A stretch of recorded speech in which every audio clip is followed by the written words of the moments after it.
selamat datang di Putato, Football Data and Story. Jadi di channel perdanaku kali ini, aku akan coba buat video tentang match review dari beberapa match yang aku tonton sih. Jadi misalkan aku nonton pertandingan-pertandingan full match atau extended highlights. Nah, aku akan coba bagi pengalamanku nonton itu sama review berdasarkan data sih. Jadi datanya biasanya aku pakai FODMAP sama SofaScore untuk ngelihat statistik apa aja yang pemain-pemain lakukan selama pertandingan. Nah, untuk basicnya sendiri aku ini sebenarnya fans sepak bola biasa, suka nonton bola, main Football Manager juga, main mini soccer juga, dan selama aku kerja kan ditemani sama podcast-podcast bola tuh. Nah, jadi pengen coba juga nge-review pertandingan bola dari segala pengalaman yang aku rasain berdasarkan data sama statistik. Biar berimbang antara subjektif sama objektif gitu. Intinya mau sharing aja lah. Oke, kita mulai ya. Nah, jadi di konten kali ini aku akan mereview sebuah pertandingan sepak bola. Nanti nama kontennya itu rencananya namanya weekly match review. Jadi pertandingan-pertandingan sepak bola yang menarik bakal aku review berdasarkan data dan opini. Kali ini aku bakal nge-review big match antara Manchester City melawan Tottenham di English Premier League yang di minggu kedua. Manchester City itu kalah 0-2 dari Tottenham Hotspur yang pertandingannya dilaksanakan di Etihad Stadium. Nah, mungkin kita mulai dari facts dulu kali ya. Dari facts ini sebenarnya banyak yang bisa dibahas. Biasanya aku mulai ngelihat tuh dari line up-nya dulu. Jadi dari line up itu Man City itu bermain dengan control possession ya. Mereka itu melakukan high press kepada Tottenham, melakukan control possession sampai mengurung Tottenham di pertahanannya sendiri. Nah, itu mereka lakukan dengan formasi 4-1-4-1, di mana Reinders dan Cherki menjadi dua attacking midfielder, tapi sebenarnya Reinders ini bisa juga jadi central midfielder karena dia punya atribut bertahan yang bagus. Nah, sedangkan untuk Tottenham dia bermain dengan antitesis dari control possession, yaitu counter attack. Kalau aku lihat sih fluid counter attack ya, karena Tottenham itu kadang melakukan high press juga. Jadi dia masih high press juga, nggak cuma mid block atau nunggu di tengah. Jadi dia lebih ke fluid counter attack kalau menurut yang aku lihat. Nah, dia itu melakukannya dengan formasi 4-2-3-1. Nah, 4-2-3-1 itu memang menurutku lebih cocok untuk menghadapi 4-1-4-1 karena dua attacking midfielder ini bisa ditahan dengan dua defensive midfielder di tengah, Joao Palhinha sama Rodrigo Bentancur. Nah, dua defensive midfielder ini punya rating yang bagus.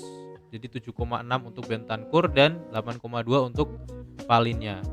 Nah, di sini ratingnya kelihatan jelas ya. Kalau Man City itu ratingnya orange semua. Kalau di X itu bilangnya kayak Shopee lah, anggota Shopee. Terus kalau di Manchester City dia ratingnya bagus, hijau semua, rata-rata yang oranye itu cuma 3.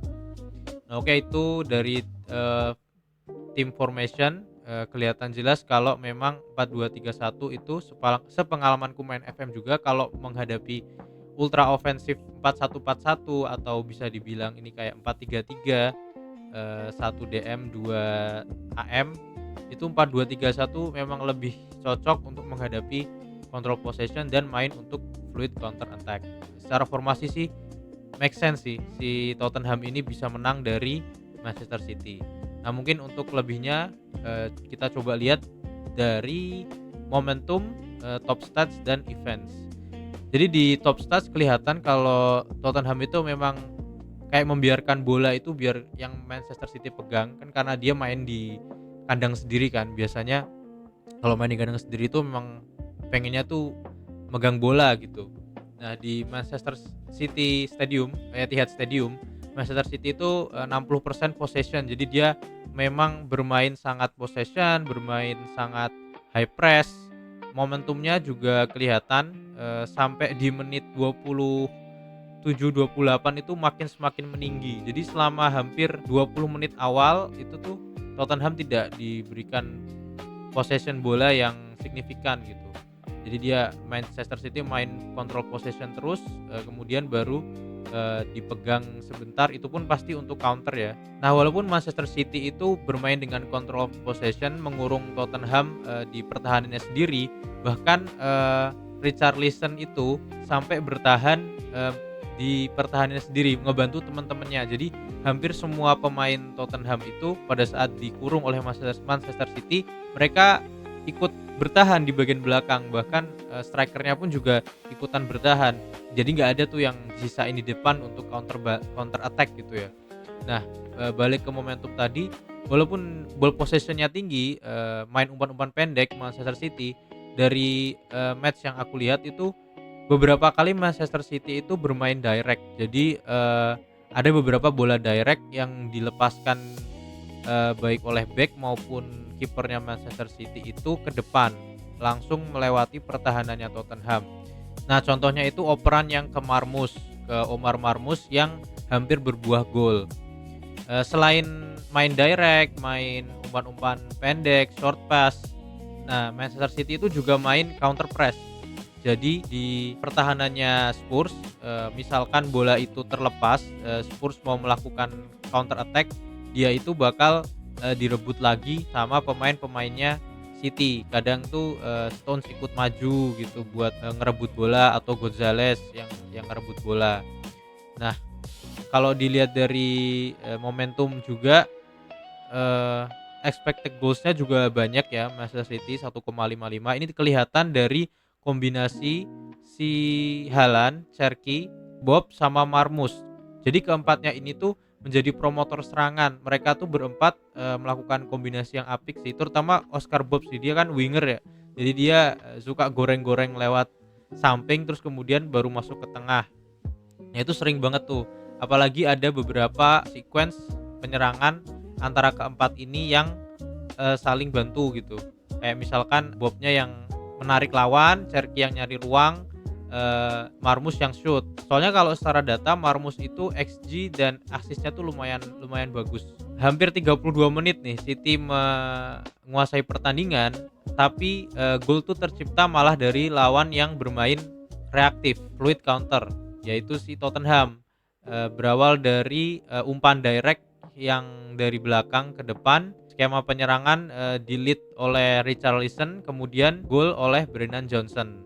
Ini menjadi bukti bahwa permainan yang terlalu menekan ke depan, ke pertahanan lawan itu bakalan bisa terekspos di area belakang oleh, counter attack. Aku rasa si Thomas Frank tuh paham, soal itu ya, karena berkaca dari PSG, mainnya PSG sama City kan hampir sama tuh, control possession, high press gitu. Nah, mendingan kita main reaktif, Thomas Frank menginstruksikan Tottenham lebih reaktif, akhirnya, bisa counter attack di menit ke-35. Nah, kemudian, habis itu kalau secara momentum sih agak menurun ya, tempo kedua permainan ya, tapi malah terjadi gol kedua. Nah, gol kedua itu terjadi bukan karena skema counter attack, tapi dari skema high press yang dilakukan oleh Tottenham. Nah, ini tuh ada blunder kan si James Trafford, kiper barunya Manchester City itu blunder, dia salah passing. Padahal kalau dilihat tuh hampir semua pemain Tottenham tuh siap melakukan high press. Nah, ini yang aku bilang tuh, ini bukan sekedar counter attack biasa, tapi lebih ke fluid counter attack. Jadi kalau kita lihat formasinya lagi, Richarlison, Kudus, Johnson, itu tuh mereka masih ngepress di depan. Akibatnya kan Trafford tuh salah passing ya, antara ke Diaz apa Stone, kemudian kan dimanfaatkan, oleh yang ngerebut tuh kalau nggak salah Richarlison apa Kudus, si Palhinha masuk ke tengah dan akhirnya berbuah gol. Nah, itu, kenapa kok aku bilang ini tuh taktiknya Spurs lebih ke fluid counter attack, karena dia tuh masih main high press, nggak murni mid block gitu, tahan di tengah terus counter gitu. Nah, dari top stats pun juga kelihatan, walaupun, City itu memegang permainan, memegang bola lah istilahnya, total shots-nya dan big chance-nya pun tetap lebih banyak Tottenham, 12 berbanding 10 dan 3 berbanding 2. Jadi memang secara klinikal lebih klinis Tottenham, tapi kalau secara possession, umpan pendek, membangun serangan gitu, bagusan Manchester City. Tapi, untuk penyerangan dan klinis menurutku masih dipegang sama Tottenham, terbukti dari 2 gol yang, disarangkan oleh mereka.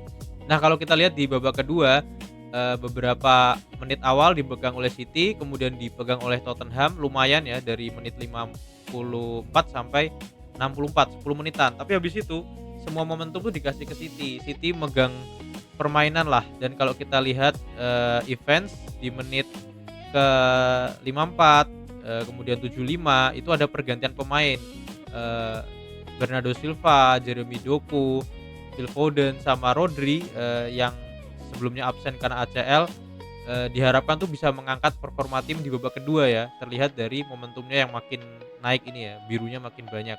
Tapi ternyata itu nggak cukup kan, karena kalau menurutku Jeremy Doku itu beda sama Omar Marmoush. Omar Marmoush itu tipenya dia lebih ke inside forward, jadi dia lebih masuk ke dalam. Nah, Jeremy Doku ini kayak pure winger, dia lebih ke goreng-goreng, tukang goreng sisi lapangan. Jadi dia tuh tipenya lebih ke ngegoreng bola, digocek gitu ya, nyari ruang, narik pemain buat menciptain ruang di tengah yang dilepasin sama crossing, tapi nggak terjadi sih karena Haaland tuh bener-bener nggak bisa manfaatin peluang yang dari tengah. Nah, kelihatan dari concentration of play yang aku ambil dari SofaScore, ini City itu memang lebih sering menyerang dari sayap.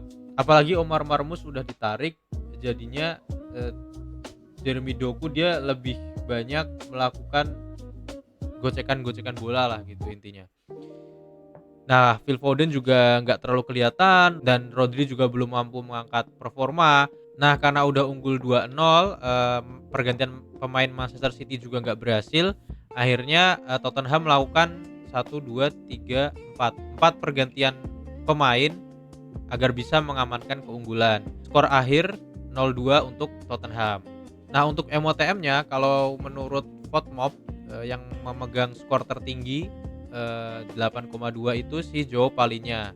Karena kalau menurutku dia itu termasuk defensive midfielder yang komplit untuk di pertandingan ini ya.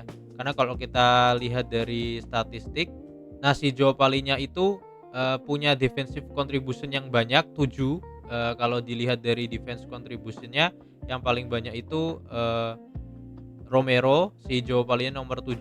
Dia nggak cuma punya defensive contribution, tapi dia punya juga XG, makanya dia menjadi pemain terbaik lah menurut Fotmob di sini. Nah, kalau menurut kalian kira-kira siapa nih yang menjadi pemain terbaik? Kan penilaian orang beda-beda nih. Ada yang lebih melihat golnya, asisnya, atau interceptnya, katakanlah kayak gitu. Nah, aku juga penasaran kan kenapa kok dia bagus banget ya si Joao Palhinha itu, apa dia pemain Spurs ya?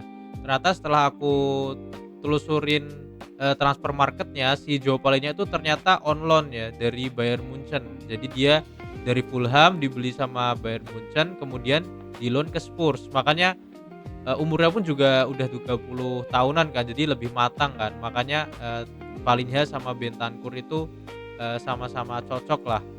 Karena Bentancur itu tuh umurnya juga nggak terlalu jauh lah, udah masuk usia matang, 28 sampai 30 tahun. Jadi itu untuk review dari Manchester City versus Tottenham.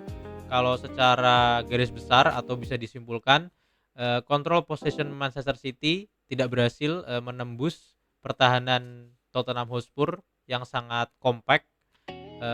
Tottenham Hotspur justru memainkan permainan sepak bola yang mengandalkan fluid counter attack, kombinasi high press, mid block, dan counter cepat. Jadi dia berhasil memenangkan pertandingan dengan finishing yang lebih klinis, 2-0 untuk Tottenham Hotspur. PR-nya City mungkin dia harus lebih mencoba untuk bermain direct ya.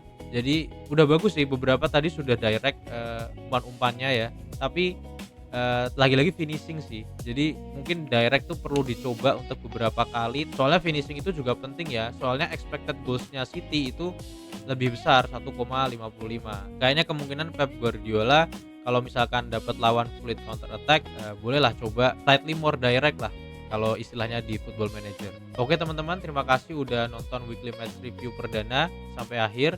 Sampai jumpa di weekly match review berikutnya.